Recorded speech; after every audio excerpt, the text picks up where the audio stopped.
আদিমুল কোরআন পরিষদ সিলেটের পক্ষ থেকে বিনীত অনুরোধ জানাচ্ছি।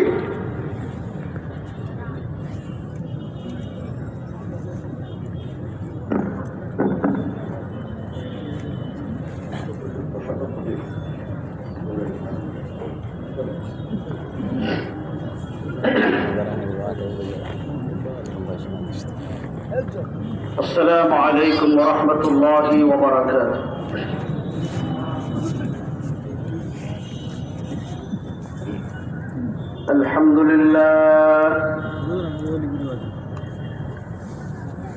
الحمد لله نحمده ونستعينه ونستغفره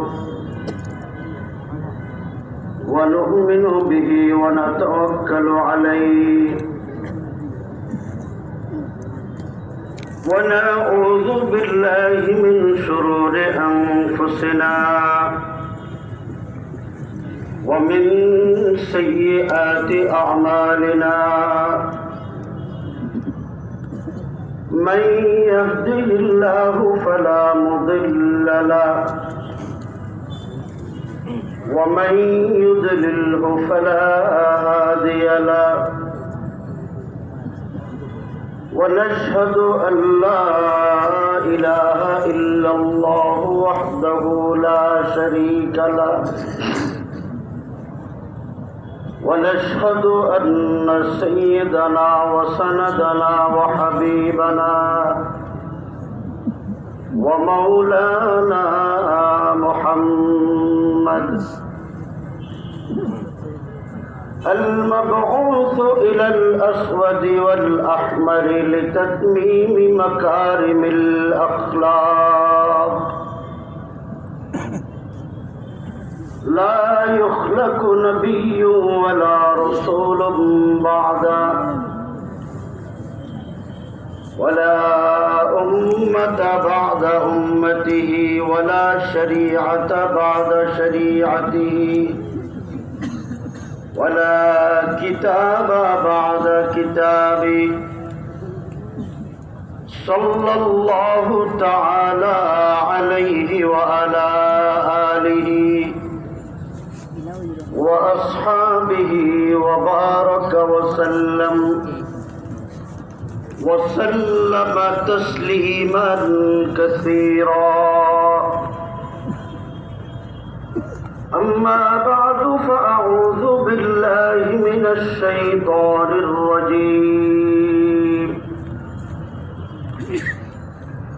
بسم الله الرحمن الرحيم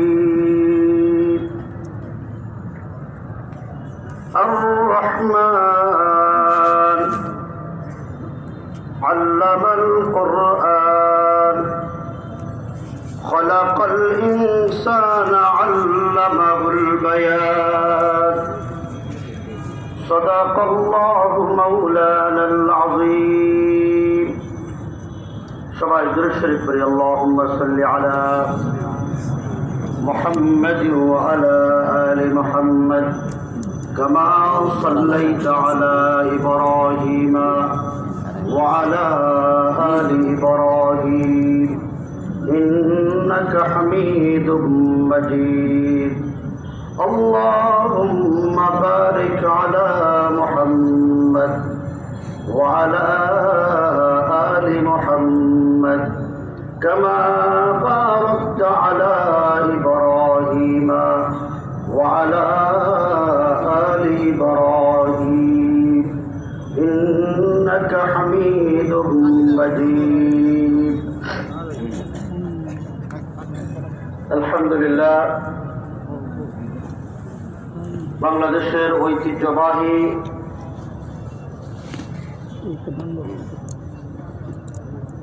শাহজালাল মুজাররদ ইয়ামানী রহমতুল্লাহ আলাইহির স্মৃতিধন্য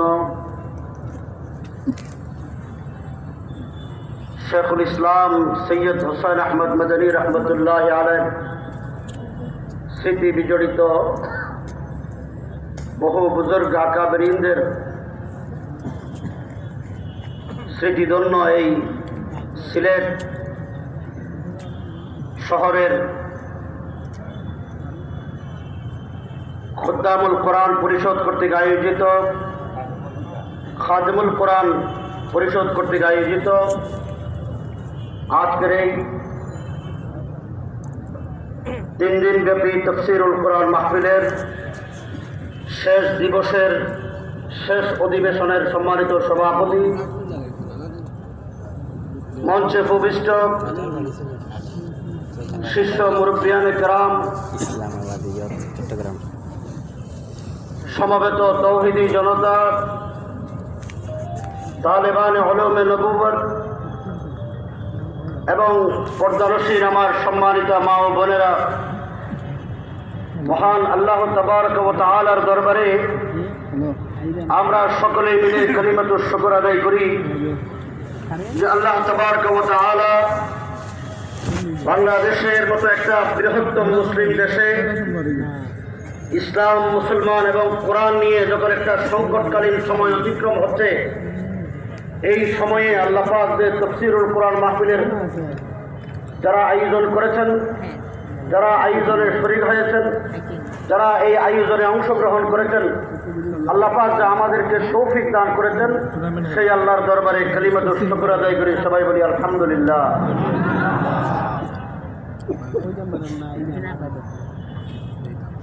আমার প্রথম কথা হচ্ছে, বাংলাদেশটা মুসলমানের দেশ, কথা ঠিক না? এটা আলেম ওলামা নায়েব রাসূলদের দেশ। এই দেশের মানুষ আল্লাহর পবিত্র কোরআনকে ভালোবাসে। সেই জন্যে বাংলাদেশের 68,000 গ্রামে এই শীতের মৌসুমে আল্লাহ পাকের পবিত্র কোরআনের তাফসীরের মাহফিলের আয়োজন করা হয়।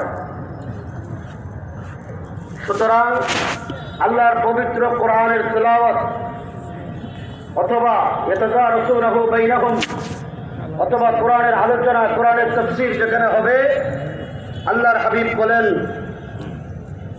তাতানাজ্জালু আলাইহিমুর রাহমা, সেখানে আল্লাহ পাকের পবিত্র কোরআনের যেখানে তিলাওয়াত হবে, যেখানে আলোচনা হবে, দরস হবে, তাফসীর হবে, আল্লাহর হাবিব বলেন সেখানে আল্লাহ পাকের রহমত নাজিল হবে।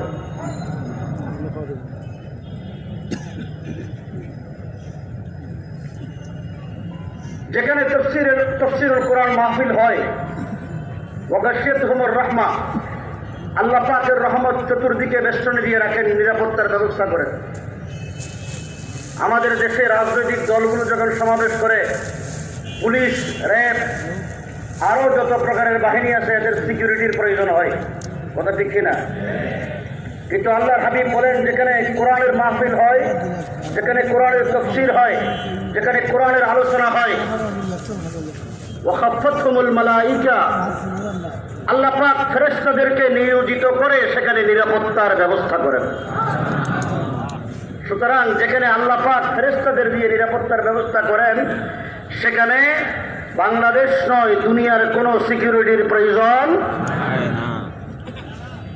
আমি আপনাদের সামনে পবিত্র কালামে পাকের, যেহেতু এটা খাদিমুল কোরআন পরিষদের তাফসীর মাহফিল, পবিত্র কোরআনের সূরা আর রহমানের 4টা আয়াত তেলাওয়াত করেছি, যেন কোরআনের প্রসঙ্গে আলোচনা করতে পারি। আল্লাহ পাক যেন তৌফিক দান করেন। আমরা যখন ছোট ছিলাম, আমি সূরা আর রহমানের এই তাফসীর নিজের কাছ থেকেও করব না, কোনো বড় বিখ্যাত মুফাসসিরে কোরআনের কোনো রেফারেন্সও দেব না। কিন্তু এখানে যারা বয়োবৃদ্ধ মুরব্বিয়ানে কেরাম আছেন, তারা বাংলাদেশের নয়, উপমহাদেশের একজন বড় শ্রেষ্ঠ ইসলামী দার্শনিক ছিলেন আমাদের চট্টগ্রামের। তার নাম ছিল খতিব আজম হযরত মাওলানা সিদ্দিক আহমদ রহমতুল্লাহি আলাইহি। আমরা যখন ছোট ছিলাম, তখন হযরত খতিব আজম রহমতুল্লাহি আলাইহি চট্টগ্রামের জিরি মাদ্রাসায় সূরা আর রহমানের এই 4টা আয়াতের তাফসীর করেছিলেন, এখনো আমার মনে আছে। হযরত খতিব আজম রহমতুল্লাহি আলাইহি বলেন, আল্লাহ পাক সূরা আর রহমানের মধ্যে আল্লাহ পাকের যেই বহু গুণবাচক নাম আছে, তার মধ্যে একটা নাম হলো রহমান। অর্থাৎ আল্লাহর অপর নাম কি? আমার কথা কি আপনারা বুঝেন? আমার বাড়ি চিটাগং, আপনাদের বাড়ি সিলেট, চিটাঙের ভাষার সাথে সিলেটের মিল নাই, সুতরাং আমি বুঝাইতে পারতেছি কিনা জানি না। আপনারা কি বুঝেন? হযরত খতিব আজম রহমতুল্লাহ আলাইহি বলেন, আল্লাহ রাব্বুল আলামিন পবিত্র কোরআনের সূরা আর রহমানে তার প্রথম নিজের পরিচয় দিলেন, অর্থাৎ আল্লাহ তার আরেক অপর নাম হলো রহমান। এরপরে আল্লাহ তাআলা বলেন, আল্লামাল কোরআন, ও দুনিয়ার মানুষ আমি তোমাদেরকে কোরআন শিখিয়েছি। আল্লাহর পরে রহমানের পরে আল্লাহ কি বললেন? কোরআনের কথা বললেন। এরপরে বললেন খালাকাল ইনসান, আমি মানুষ সৃষ্টি করেছি। হযরত খতিব আজম রহমতুল্লাহ আলাইহি বলেন, আল্লাহ পাকের নিজাম হলো আল্লাহ সর্বপ্রথম আমাদের আব্বা আদম আলাইহিস সালাতু ওয়াস সালামকে সৃষ্টি করেছেন, কোরআন নাযিল করেছেন সর্বশেষ। কিন্তু পবিত্র সূরা আর রহমানে আল্লাহ পাক বলার সময় রহমানের পরে কোরআনের কথা আগে বললেন, মানুষ সৃষ্টির কথা পরে বললেন কেন? একটা প্রশ্ন আছে না নাই? এই প্রশ্নের উত্তর বোঝার আগে হযরত খতিব আজম বলেন, মানুষ হলো দুই প্রকার, এলম হলো দুই প্রকার। একটা হলো ইলমুল আদিয়ান, আরেকটা হলো ইলমুল আবদান। একটা হলো মানুষের শরীরের বডি ঠিক রাখার বিদ্যা, আরেকটা হলো মানুষের ভিতরে যে একটা রূহ আছে, রূহ পরিশুদ্ধ করার বিদ্যা। আমি আপনাদেরকে জিজ্ঞেস করি, আমাদেরকে কি বলে? জোরে করে কারণ আমাদেরকে কি বলে? মানুষ। মানুষ কখন মানুষ থাকে? যখন তার শরীরের ভিতরে রূহ থাকে। রূহ যখন শরীর থেকে বের হয়ে যায় তখন মানুষ থাকে না, লাশ হয়। লাশের জন্য দুনিয়াতে কোনো হুকুম আহকাম নাই, কোনো জ্ঞান বিজ্ঞানের প্রয়োজন নাই। সুতরাং মানুষ, যেই মানুষের শরীরের ভিতরে রূহ থাকে সেটা হলো পরিপূর্ণ মানুষ। শরীর থেকে যদি রূহ বের হয়ে যায় আর শরীরের ভিতরে যদি রূহ না থাকে তাহলে সে কোনোদিন মানুষ হইতে পারে না। সুতরাং মানুষ কখন হবে? দুইটা জিনিসের সমন্বয়ে, শরীর এবং রূহ। তাহলে বোঝা গেল একটা হলো রূহ আর একটা হলো শরীর। সুতরাং দুনিয়াতে টিকে থাকতে হলে মানুষ হিসাবে তাহলে শরীরকেও ভালো রাখতে হবে, রূহকে সতেজ রাখতে হবে।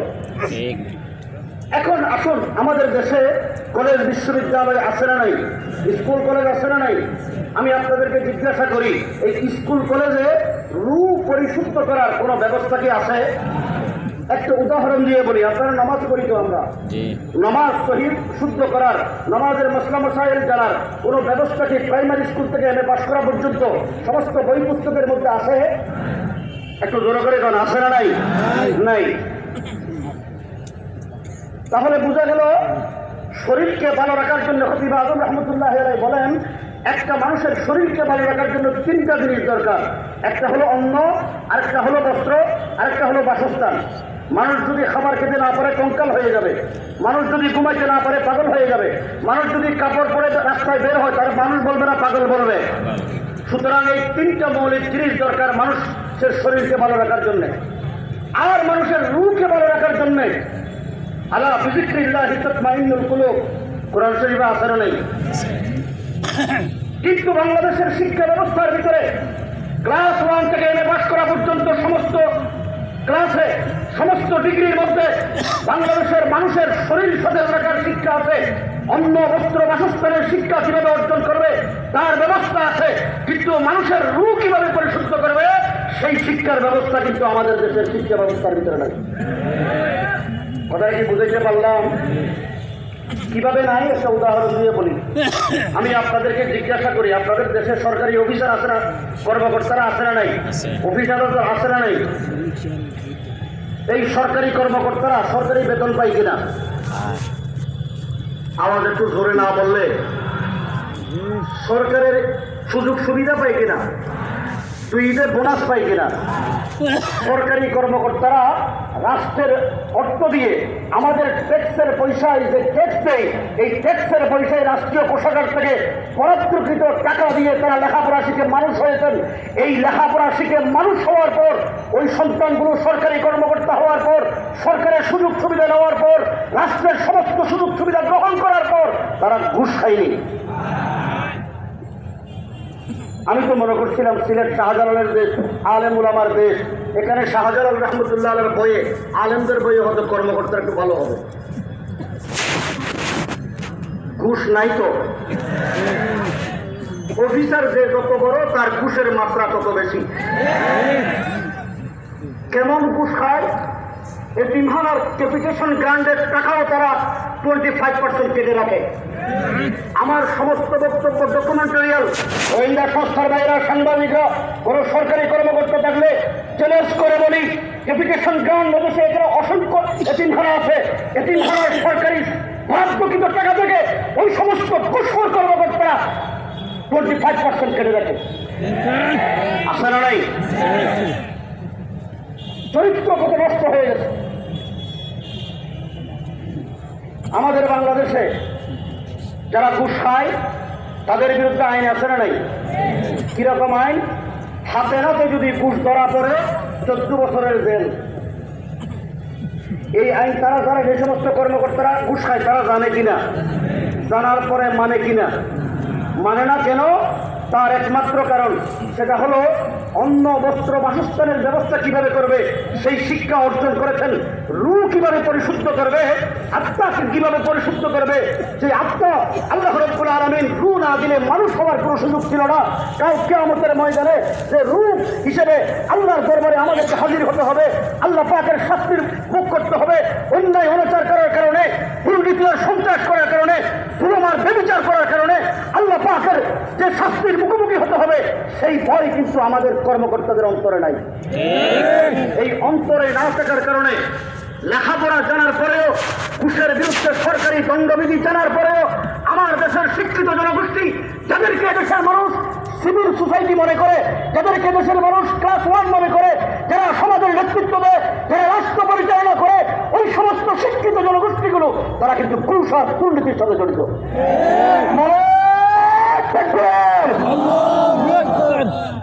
আমি একটু উদাহরণ দিয়ে বলি। আপনাদের এলাকায় ঘুষ শুধু বাংলাদেশের আইনে অপরাধ নয়। আল্লাহ পাকের হাবিব সৈয়দুল আম্বিয়া সাল্লাল্লাহু আলাইহি ওয়াসাল্লাম পবিত্র হাদিসে ইরশাদ করেছেন, ক্বালা রাসূলুল্লাহ সাল্লাল্লাহু আলাইহি ওয়াসাল্লাম, লাআনাল্লাহুর রাশি ওয়াল মুরতাশি ওয়ার রাইশ। আল্লাহ পাকের নবী ইরশাদ করেন, আমার উম্মতের ওই সমস্ত নরনারী যারা ঘুষ খায়, যারা ঘুষ দেয়, যারা ঘুষের সাক্ষী হয়, সকলের উপর আল্লাহ লানত। লানত কার? যেই কর্মকর্তারা ঘুষ খায় তারা তো আল্লাহর লানতে ভোগে। এই লানতখোর কর্মকর্তাদের দিয়ে বাংলাদেশে কোনোদিন শান্তি আসবে? আসবে না। সরকার দুর্নীতি দমন কমিশন করেছেন, সারা বাংলাদেশে মোবাইল কোর্ট চালু করেছেন, কিন্তু দুর্নীতি, এই ঘুষ কি বন্ধ হয়েছে? হয় নাই। তার কারণ একমাত্র বাংলাদেশের আইন দিয়ে ঘুষ বন্ধ কোনোদিন হবে না। উদাহরণ দিয়ে বলি, আজ থেকে 7-8 বছর আগে চট্টগ্রামের নিউ মার্কেট থেকে একজন ছিনতাইকারী অ্যারেস্ট হইলেন। অ্যারেস্ট হওয়ার পর সে যখন জেলে গেলেন, জেল থেকে কিছুদিন বের হওয়ার পর সেই ছিনতাইকারী একজন পুলিশ অফিসারের ঘর ডাকাতি করেছে। তাকে যখন রিমান্ডে নিয়ে গেল, তখন রিমান্ড বুঝেন তো, মায়ের নাম বাবাজি। পুলিশ যখন মারে তখন সবগুলো তো স্বীকার করে, ইচ্ছাই হোক অনিচ্ছাই হোক স্বীকার করতেই হয়। সে স্বীকার করলো, তার জিজ্ঞেস করলো, তুমি যেহেতু ছিনতাইকারী ছিলা, এই ছিনতাইকারী থেকে ডাকাত হইলে কেমনে? সে বলে, আমি যেই ছিনতাইকারী হওয়ার পর আমাকে অ্যারেস্ট করে জেলখানার ভিতরে যেই ওয়ার্ডে আমাকে দিয়েছিল, ওই ওয়ার্ডে 300 জন ক্রিমিনাল ছিল, 300 জন 300 প্রকারের অপরাধী। আমি দৈনিক এক একজনের কাছ থেকে এক একটা অপরাধের, তারা কিভাবে জেলে এসেছেন তার অভিজ্ঞতা শুনতাম। সুতরাং সে ছিনতাই করে জেলে গেছে একজন ছিনতাইকারী, 300 জন ক্রিমিনালের সাথে থাকার কারণে 300 প্রকারের অভিজ্ঞতা হইল কিনা? এখন বোঝা গেল বাংলাদেশের আইন দিয়ে অপরাধ বন্ধ কোনোদিন করা যাবে না। অপরাধ বন্ধ করতে হলে বাংলাদেশের সরকারের কাছে আমরা দাবি করেছিলাম, অপরাধ বন্ধ করতে হলে একমাত্র কোরআনের শিক্ষাকে বাংলাদেশে বাস্তবায়ন করতে হবে। সরকার আইন দিয়ে অপরাধ বন্ধ করতে পারে না। রেড, বিজিবি, সেনাবাহিনী, পুলিশ, গোয়েন্দা সংস্থা, বাংলাদেশের সরকারি কর্মকর্তারা মোবাইল কোর্ট জারি করার পরও দুর্নীতি আর ঘুষ বন্ধ করা যায় নাই। আমরা চ্যালেঞ্জ করে বলতে পারি, এই দেশে ঘুষ দুর্নীতি বন্ধ করার জন্য সিলেটের ওলামা ইকরাম যারা স্টেজে বসা আছেন, শীর্ষ ওলামা ইকরামদের হাতে ঘুষ দুর্নীতিবাজ কর্মকর্তাদেরকে এনে বসাই দেন, 1 সপ্তাহের মধ্যে এই দেশটা জান্নাতে পরিণত হয়ে যাবে।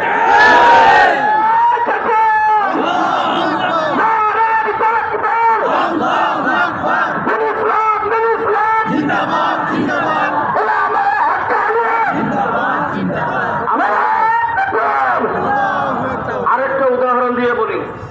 আপনাদের এলাকায় এতিমখানা আছে না নাই? একটু জোর করে এখন আছে না নাই? এতিম কারা? যাদের মা বাবা নাই তাদেরকে এতিম বলে। এখন বাংলাদেশে বুড়াবুড়ির এতিমখানা চালু হয়েছে। এটার আধুনিক নাম হলো ওল্ড পিপলস হোম, বৃদ্ধাশ্রম। বাংলাতে বলে বৃদ্ধাশ্রম। এটা ঢাকা রাজধানীতে বেশ কয়েকটা হয়েছে, গাজীপুরে হয়েছে, চট্টগ্রামে হয়েছে, সিলেটে হয়েছে কিনা জানি না। আমি সময় যেহেতু কম, খুব সংক্ষেপে বলবো। আজ থেকে 5 থেকে 7 বছর আগে গাজীপুরের একটা ওল্ড পিপলস হোম ভিজিট করতে গিয়েছিলাম। যাওয়ার পর আমরা যখন অফিসে বসলাম, আমাদেরকে দেখে একজন হ্যান্ডসাম, সুন্দর, টল ফিগারওয়ালা একজন সমাজের দামি মানুষ মনে হলো। তিনি দৌড়ে আসলেন। আসার পরে আমাদেরকে জিজ্ঞেস করলেন, বাবা তোমাদের বাড়ি কোথায়? আমি বললাম আমার বাড়ি চিটাগাং। এই লোকটা শুধু চট্টগ্রাম বলেছি, আওয়াজ বন্ধ হয়ে গেছে, অর্থাৎ তার বাড়িও চিটাগাং। তিনি যখন আওয়াজ 4-5 মিনিট কথা বলতে পারলেন না, এরপরে উত্তর দিলেন, বাবা আমি জিজ্ঞেস করলাম আপনি এইভাবে অভিভূত হলেন কেন, আপনার ভিতরে কোনো দুঃখ আছে? তিনি বললেন, আমি জাহাঙ্গীরনগর বিশ্ববিদ্যালয়ের প্রফেসর ছিলাম, একটা ডিপার্টমেন্টের ডিন ছিলাম, আমার 3টা সন্তান, কোনো মেয়ে সন্তান নাই। একটা সন্তান সেনাবাহিনীর মেজর জেনারেল, একটা সন্তান বিশ্ববিদ্যালয়ের শিক্ষক, একটা সন্তান আমেরিকায় থাকে। আমার স্ত্রী মারা যাওয়ার পর আমাকে যেই সন্তান আমার বাসায় থাকে, সেই সন্তান আমাকে এই বৃদ্ধাশ্রমে এনে ওনার বাসায় বনবার দিয়ে গেছে। আমি আপনাদেরকে জিজ্ঞেস করি, যেই বাবা বিশ্ববিদ্যালয়ের শিক্ষক, তিনি সাধারণ শিক্ষিত না উচ্চ শিক্ষিত? যেই বাবা নিজের সন্তানগুলোকে মাথার গাম পায়ে ফেলে সন্তানগুলোকে মানুষ করে সেনাবাহিনীর অফিসার বানিয়েছেন, বিশ্ববিদ্যালয়ের শিক্ষক বানিয়েছেন, এই আমেরিকায় ব্যবসা বাণিজ্য করার মতো যোগ্যতা সম্পন্ন করেছেন, সেই বাবার সন্তানগুলো সাধারণ শিক্ষিত না উচ্চ শিক্ষিত? শিক্ষিত না মূর্খ? শিক্ষিত। এই শিক্ষিত সন্তানগুলো নিজের মা বাবাকে বৃদ্ধ বয়সে যারা বনবাস দিয়ে রাখে, এতিমখানায়, বুড়াবুড়ির এতিমখানায় দেয়, তারা সুসন্তান না কুসন্তান? এখন এই কুসন্তানগুলো কেন তৈরি হচ্ছে? আমি ম্যানেজারকে জিজ্ঞেস করলাম, আপনাদের এই বুড়াবুড়ির এতিমখানায় কোন ধরনের এতিমরা থাকে? কয় আমাদের এখানে যাদের অর্থ সম্পদ আছে। তাহলে বোঝা গেল যারা অর্থ সম্পদের মালিক তারা কিন্তু এতিম নয়। মনে করছিলাম এতিম। কিন্তু এই অর্থ সম্পদের মালিকরা কেন বৃদ্ধাশ্রমে আজকে বনবাসে যাচ্ছে, তার একমাত্র কারণ জিজ্ঞাসা করলাম, আপনাদের এখানে কোন ক্যাটাগরির এতিমরা আছে? ম্যানেজার আমাদেরকে বললেন, এখানে আর্মি অফিসারদের মা বাবা আছে, সচিবদের মা বাবা আছে, বিশ্ববিদ্যালয়ের শিক্ষকের মা বাবা আছে, বাংলাদেশের সাবেক মন্ত্রী বর্তমান মন্ত্রীর মা বাবা আছে, অসংখ্য এমপিদের মা বাবা আছে, সুপ্রিম কোর্টের বিচারপতিদের মা বাবা আছে, পুলিশ অফিসারদের মা বাবা আছে। এবং তিনি আমাদেরকে তালিকা দেখাইলেন। আমি নাম বলবো না, আপনারা ইন্টারনেটে চার্জ করলে দেখবেন, যাদের সিলেটে বাড়ি নাই, ব্যবসা বাণিজ্য নাই, চলার মতো কোনো সহায় সম্বল নাই, এই লোকগুলো তো এতিম গরিব। বৃদ্ধ বয়সে মা বাবাও হারিয়ে ফেলেছেন, ছেলে সন্তান যাদের নাই, চলাফেরা করতে পারে না। এই ওল্ড পিপলস হোমে তো তাদেরকে সেবা করা দরকার। কিন্তু আমাদের দেশে ওল্ড পিপলস হোমের সেবা করছে কাদের? এই সমস্ত লোকজন তাদের সন্তানগুলো উচ্চবিত্ত, উচ্চ শিক্ষিত, সমাজের দামি মানুষ, নিজেদেরকে যারা দামি মানুষ মনে করে, ওই ওল্ড পিপলস হোমে যেই সন্তানগুলো লেখাপড়া শিখে মানুষ হওয়ার পর, মেজর জেনারেল হওয়ার পর, আর্মি অফিসার হওয়ার পর, পুলিশ অফিসার হওয়ার পর, ডিসিএসপি হওয়ার পর, বিচারপতি হওয়ার পর, মন্ত্রী এমপি হওয়ার পর, বিশ্ববিদ্যালয়ের শিক্ষক হওয়ার পর, নিজের বৃদ্ধ মা বাবাকে ওল্ড পিপলস হোমে বৃদ্ধাশ্রমে বনবাস দেয়। ওই সন্তানগুলো সুশিক্ষিত নয়, এই সন্তান হল কুশিক্ষিত সন্তান। এখন আমি জিজ্ঞাসা করি, এই সন্তানগুলো লেখাপড়া শিখেছেন মাদ্রাসায় না জেনারেল শিক্ষায়? এই জেনারেল শিক্ষাকে সংশোধন করতে হবে।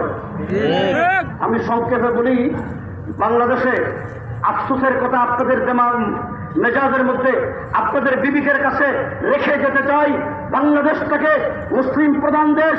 এই দেশের মুসলমানরা ভোরে আজানের ধ্বনিতে এদেশের মুসলমানদের ঘুম ভাঙে, এদেশের সন্ধ্যা হয় আজানের ধ্বনিতে এদেশের আলেম ওলামারা তাহাজ্জুদ করে, কুরআন তেলাওয়াত করে, জিকির আজকার করে। আজকে বাংলাদেশে আল্লাহর রহমত নাযিল করে নিয়ে আসে। ওই দেশটাকে আজকে ইউরোপ আমেরিকার মতো প্রত্যেকটা দেশের মতো দেশ থেকে ইসলামকে নির্মূল করার জন্য রাষ্ট্রীয় ব্যবস্থাপনায় যে কাজগুলো হচ্ছে, এগুলো মোকাবেলা না করলে দেশে ইসলাম থাকবে না।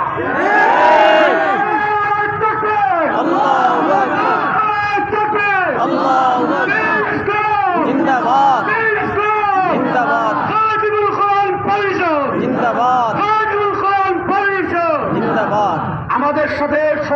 কোনো বিরোধ নাই, আমরা সরকারের শত্রু নই, কিন্তু সরকারের ঘাড়ে চেপে বসে যে সমস্ত নাস্তিকরা এদেশ থেকে ইসলাম নির্মূল করতে চায় তাদেরকে সরকার থেকে বের করতে হবে।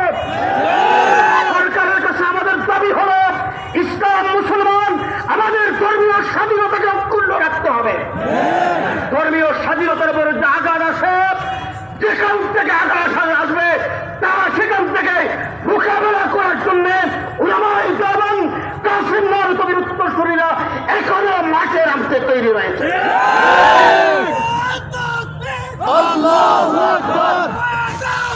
জিন্দাবাদ জিন্দাবাদ দিয়ে বলি, আল্লাহু বলি 2013 সালে নাস্তিকদের বিরুদ্ধে আল্লামা আহমদ শফীর নেতৃত্বে আমরা আন্দোলন করেছিলাম, মনে আছে না নাই? আমি বাংলাদেশের সকল প্রশাসনিক কর্মকর্তা, সরকারের উচ্চ পর্যায়ের নেতৃবৃন্দ, সরকারি দলের নেতৃবৃন্দ, বিরোধী দলের নেতৃবৃন্দ, বাংলাদেশের ব্যবসায়ী, আইনজীবী সকলের প্রতি আহ্বান করে বলতে চাই, 2013 সালে এই সমস্ত নাস্তিকদের বিরুদ্ধে আমরা আন্দোলন করেছিলাম। আমরা আল্লামা আহমদ শফী নির্দেশ দিলেন নাস্তিকদের একটা তালিকা বের করো। আমরা 3200 নাস্তিকের তালিকা বের করলাম, তথ্য সংগ্রহ করলাম, তাদের বাড়ি কোথায়, তারা থাকে কোথায়, তাদের পারিবারিক ব্যাকগ্রাউন্ড কি। আশ্চর্য হলাম, সেটা হলো বাংলাদেশে কোনো সাধারণ পরিবারের সন্তান নাস্তিক হয় নাই। এদেশের নাস্তিক হলো মন্ত্রী, এদেশের নাস্তিক হলো মন্ত্রীর পুত্র, এদেশের নাস্তিক হলো এমপির পুত্র, এদেশের নাস্তিক হলো ডিসি, এদেশের নাস্তিক হলো। আমার কাছে ডকুমেন্ট আছে, এই ডকুমেন্ট মাননীয় প্রধানমন্ত্রীকে জমা দিয়েছি, মাননীয় স্বরাষ্ট্রমন্ত্রীকে দিয়েছি, তৎকালীন বাংলাদেশের গোয়েন্দা সংস্থাগুলোকে দেওয়া হয়েছে, ডিসিদেরকে স্মারকলিপি দেওয়া হয়েছে। আমরা দেখতে চাই যারা মন্ত্রী, যারা এমপি, যারা ডিসি, যারা বিসি, যারা বিশ্ববিদ্যালয়ের শিক্ষক, যারা সুপ্রিম কোর্টের বিচারপতি, তারা কি সাধারণ শিক্ষিত না উচ্চ শিক্ষিত? আমার প্রশ্ন হলো, এই উচ্চ শিক্ষিত পরিবারের সন্তানগুলো নাস্তিক হলো কেন? ঠিক, ইসলামী শিক্ষা না থাকার তার একমাত্র কারণ হলো অন্ন, বস্ত্র, বাসস্থানের শিক্ষায় শিক্ষিত, আত্মা পরিশুদ্ধ করার শিক্ষা তাদেরকে দেওয়া হয় নাই। আত্মা পরিশুদ্ধ করার শিক্ষা একমাত্র আল্লাহ পাকের পবিত্র কোরআন। আজকে কোরআনকে ছেড়ে দেওয়ার কারণে দেশটা নাস্তিকার বেঈমানে পড়ে গেছে।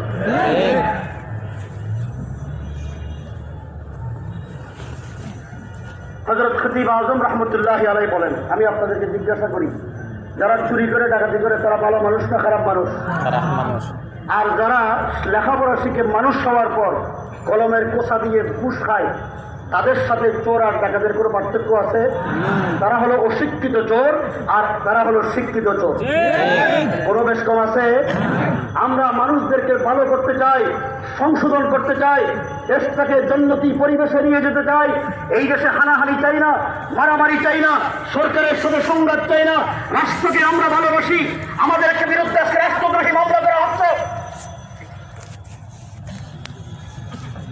হযরত আল্লামা নুরুল ইসলাম অলিপুরি সাহেব দাওয়াত বরকাত উত্তরসূরি বলেছেন, আমি সংক্ষিপ্ত করে শেষ করে দিচ্ছি।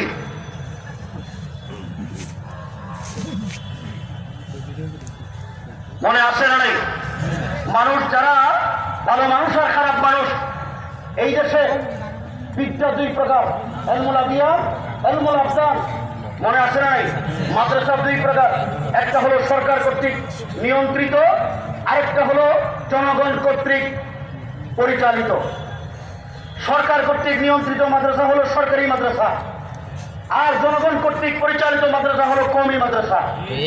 সরকার কর্তৃক নিয়ন্ত্রিত মাদ্রাসাগুলো সরকারের পক্ষ থেকে দেশি বিদেশি আন্তর্জাতিক চক্রান্ত ষড়যন্ত্রকারীদের পক্ষ থেকে যখন ইসলামের বিরুদ্ধে ষড়যন্ত্র করা হয়, চক্রান্ত করা হয়, তখন কিন্তু তারা সরকারের নিয়ন্ত্রিত হওয়ার কারণে কথা বলার সাহস নাই।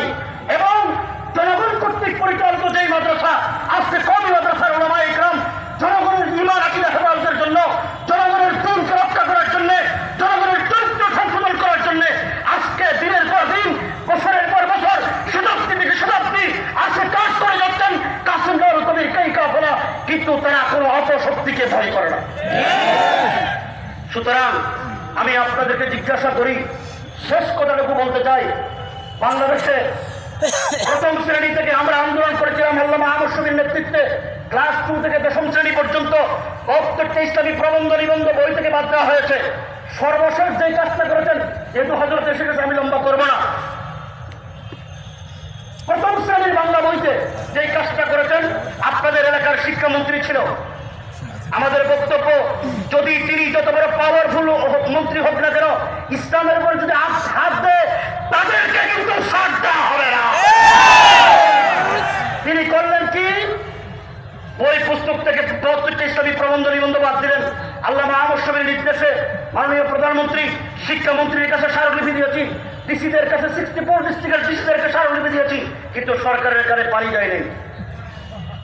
শেষ পর্যন্ত করলেন কি, প্রথম শ্রেণীর বাংলা বইতে সর্বর্ণ আর ব্যঞ্জন বর্ণের পরিচয় দিলেন। আমরা ছোটবেলায় পড়েছিলাম শরীয়তে অজু, শরিয়াতে আল্লাহ, রশ্মিতে ইলিশ, দীর্ঘইতে ঈদগাহ। এখন করলেন কি, অজুবাদ, শরিয়াতে অমি অজর, জন্তুর নাম। শরিয়াতে আল্লাহ নাই, দীর্ঘইতে ঈদগাহ নাই, ঋতে ঋষি। ঋষি ছিলেন তো, ঋষি হিন্দুদের দোকানে দেখবেন জুডাওয়ালা, লম্বা চুলওয়ালা একটা লোকরে এইভাবে বসায় রাখেন। হিন্দুদের ধর্মীয় গুরু বড় হুজুর, এই ধর্মীয় গুরু রি দিয়ে ঋষির পরিচয় দিলেন। এ দিয়ে একতারা, তো দিয়ে তবলা, তো দিয়ে ডোল, ন দিয়ে নাচ, রথে রথযাত্রা। রথযাত্রা কাদের উৎসব? হিন্দুদের উৎসব। আমার প্রশ্ন হলো, বাংলাদেশটা গণতান্ত্রিক রাষ্ট্র, গণতন্ত্রের ডেফিনেশন অনুযায়ী মেজরিটি জনগণ যে ধর্ম বিশ্বাস করে, সেই সংস্কৃতি লালন করে, যে আদর্শ, যে আল্লাহকে তৌহিদে বিশ্বাসী, তাদের পাঠ্যপুস্তকে জনগণের সেই মেজরিটি জনগণের ধর্ম বিশ্বাস, সংস্কৃতি, সেই তৌহিদ আমাদের পাঠ্যপুস্তকে থাকবে। এটাই তো গণতন্ত্রের দাবি। কারণ বাংলাদেশের আদমশুমারি অনুযায়ী ৯২% মানব মুসলমান, ৫% হিন্দু, ২% বৌদ্ধ, ১% খ্রিস্টান, চাকমা, মারমা, বিভিন্ন উপজাতি। তাহলে ৯২% মানুষ মুসলমানের সন্তানরা যে ধর্ম বিশ্বাস করে, যেই সংস্কৃতি লালন করে, যে আদর্শ ধারণ করে, আমাদের পাঠ্যপুস্তকে তা থাকবে। আমি জিজ্ঞাসা করি, ঋষির সাথে ইসলামের কোনো সম্পর্ক আছে? একতারা, তবলা, ঢোল, নাচের সাথে কোনো সম্পর্ক আছে? রথযাত্রার সাথে কোনো সম্পর্ক আছে? আমরা জিজ্ঞাসা করতে চাই, জনগণের মুসলমানদের ট্যাক্সের পয়সায় যেই সমস্ত পাঠ্যপুস্তক প্রণয়ন কমিটির সদস্যরা বেতন খান, তাদেরকে জিজ্ঞাসা করে এদেশের একজন নাগরিক হিসেবে সাংবিধানিক অধিকার আমার প্রশ্ন করার, জিজ্ঞাসা করার অধিকার আমাকে সংবিধান দিয়েছে।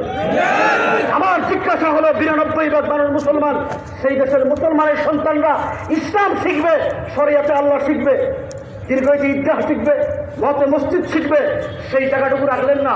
৫% হিন্দুদের ঋষির পরিচয় দিলেন, রথযাত্রার পরিচয় দিলেন, একতারা, তবলা, ঢোল, নাচের পরিচয় দিলেন। আমার দেশের যারা প্রথম শ্রেণীতে পড়ে, ওই সন্তানগুলো হলো ৫, ৬, ৭ বছরের ছেলেমেয়েরা।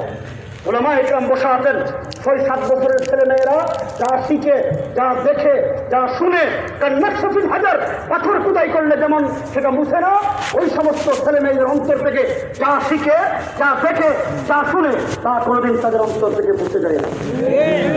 খুব ঠান্ডা মাথায় শিক্ষা ব্যবস্থাটাকে ইসলাম উৎখাত করা হয়েছে, মুছে দেওয়া হয়েছে। প্রথম শ্রেণীতে যখন পালন হবে না, ৫, ৬, ৭ বছরের সন্তানরা আল্লাহ চিনল না, ইচ্ছা চিনল না, মসজিদ চিনল না, একতারা, তবলা, ফুল, নাচ, গান, ঋষি চিনল। ক্লাস 2 থেকে ১০ম শ্রেণী পর্যন্ত আর কিছু চিনার সুযোগ পেল না। এরপরে ৮ম শ্রেণীর বায়োলজিতে, জীববিজ্ঞান বইতে একটা নতুন দর্শন সৃষ্টি করে দেওয়া হলো, সেটা হলো চার্লস ডারউইনের বিবর্তনবাদ। বিবর্তনবাদ হলো, আমরা বানর ছিলাম, আমাদের বানরের পিছনের লেজটা পড়ে গেছে, সামনের 2 পা হাতে রূপান্তরিত হয়েছে এবং চেহারা আকৃতি পরিবর্তন হয়ে আমরা মানুষ হয়েছি। আমি জিজ্ঞাসা করি, আমাদের সত্তাকে জোরে করে বলেন, আমাদের খালেককে আরো জোরে করে বলেন, আমাদের সত্তাকে। আমাদের সন্তানদেরকে যখন ৮ম শ্রেণীতে পড়বে, যখন তারা বালেগ হবে, বালেগ হওয়ার পর তারা প্রথম শ্রেণী থেকে আল্লাহকে চিনল না, মসজিদ ঈদগাহ চিনল না, দিন চিনার কোনো সুযোগ নাই, তখন ৮ম শ্রেণীতে যখন যাবে, তখন তাদের অন্তরে সন্দেহ তৈরি হবে যে আমরা তো বানর ছিলাম, আমরা প্রাকৃতিক সৃষ্টি, এখানে আল্লাহর কোনো হাত নেই, আল্লাহ বলতে কিছু নেই। সুতরাং বালেগ হওয়ার পর যখন আল্লাহকে অস্বীকার করবে, এই সন্তানগুলো এসএসসি পাস করার পর যখন কলেজ বিশ্ববিদ্যালয়ে থাকবে, কলেজ বিশ্ববিদ্যালয়ে যাবে, তখন তারা অটোমেটিকলি নাস্তিক আর মোরতাদ হয়ে যাবে। এই ব্যবস্থাটুকু করেছেন। উদাহরণ কি?